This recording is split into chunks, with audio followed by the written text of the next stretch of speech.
Within the perfect mist of Pennsyltucky, four grand friends got incredibly lucky, receiving tickets to go on a tale to change life by life on the grandest scale. The year that day was 2013. They would see things that they would not believe if they had seen. Above they came, soaring straight through the endless skies, looking for what they seek with their longing eyes. To find the great hidden city of Atlantis on the ocean floor, they will have to get there from the offshore. As for our heroes go, these were their names: a pilot, a con artist, an American lover, and an outdoorsman. Each will be described respectively, as well as I can. Among these four friends there was the pilot, a man who had put on a lot of mileage. He could navigate without the need for aid, almost as if he had somehow in advance surveyed. Flying was his passion, and he took it to heart. Nothing anyone could do could tear that apart. He dressed for the occasion simply to impress, for he always loved to show and address.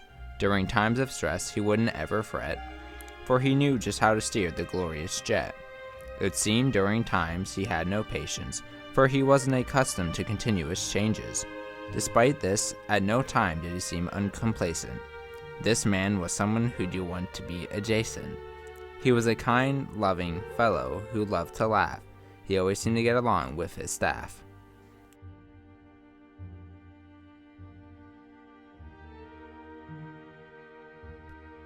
The con artist. Throughout the flight, there was just one woman who portrayed any character needed in their plan.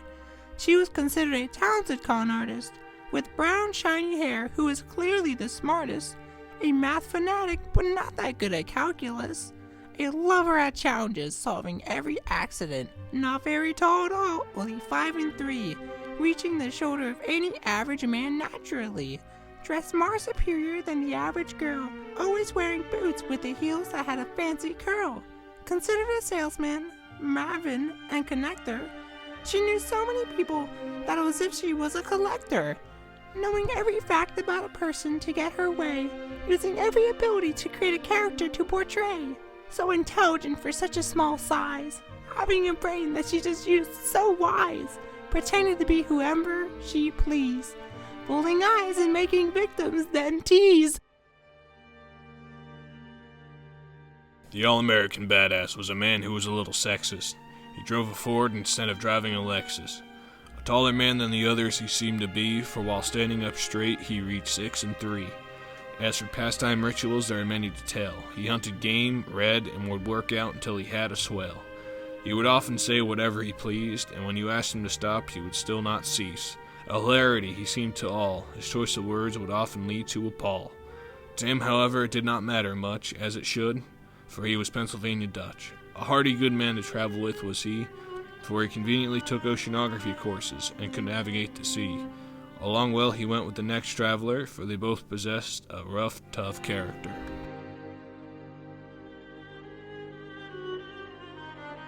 Beside him was the outdoorsman, a hard-working masculine fellow who lived in the forest, not a ghetto. A tractor was his prime and mighty transportation. He loved filling it up at the gas station. With him was an axe as sharp as the vine, which chopped even the thickest and tallest pines. Wearing a flannel shirt and a trooper hat, it appeared to me he was ready for combat. On him, too, was a mighty black and brown gun. It appeared to be cleaner and newer than the other ones. From Brazil to Ukraine, he knows every terrain, except everything is much different through a plane. Quite a shame, since he was only brought for direction. But he may be well for half-decent protection. He urged and cried for his belongings to be brought, for he thought it was his own personal yacht. With him, mighty bronze and superior brains, he could find any hidden archaeological remains, bragging how much smart he was than the four others. Much hatred grew for him, one after another. He did not talk or speak much as he should. At the end of the trip, he will be gone for good.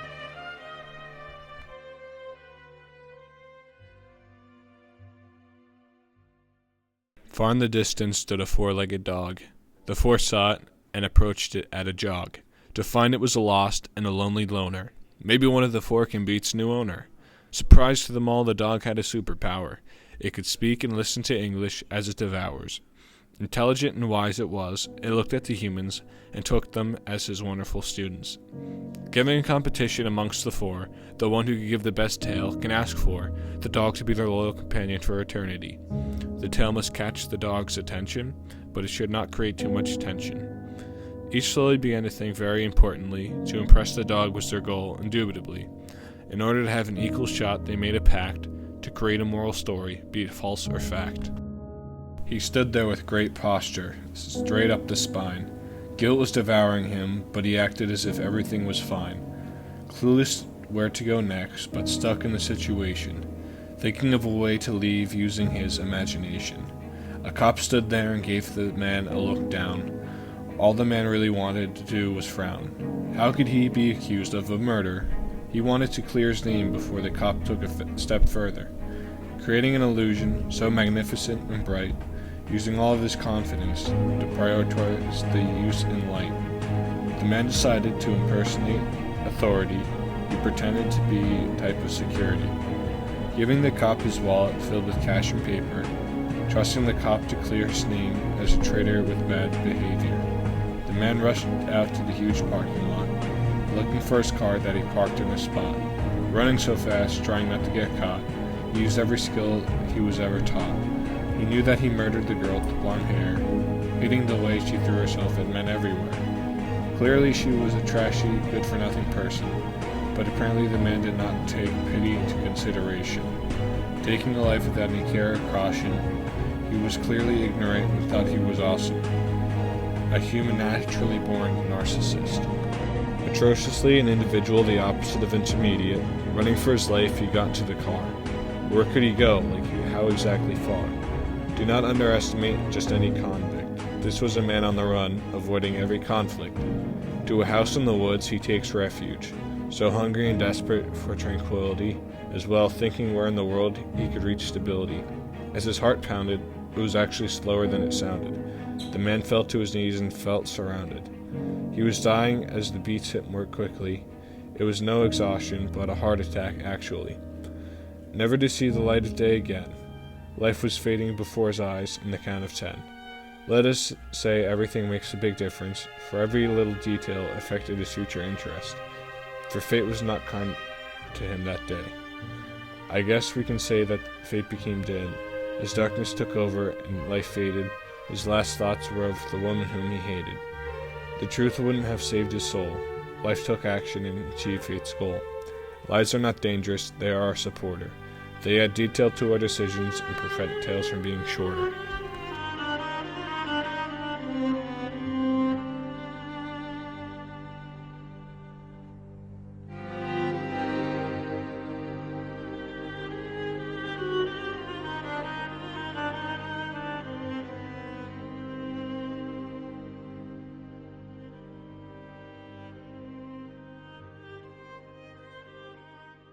Hi, I'm Tim. We're having a blast out here, aren't we guys? Huh, John? You having a fun Tim, time? we're having such a good time. Yeah, I'm having a good time. Strapping up the blimp right You now. guys having a good time? Oh my gosh. Kevin, look Kevin? Kevin, are you having a good Kevin? Tim's asking you a question. Come on. Dude, this is very long. Kim, He's having a good time. Kim, we gotta get in the character now, okay? So you Okay. gotta shut up. Alright, sorry, what?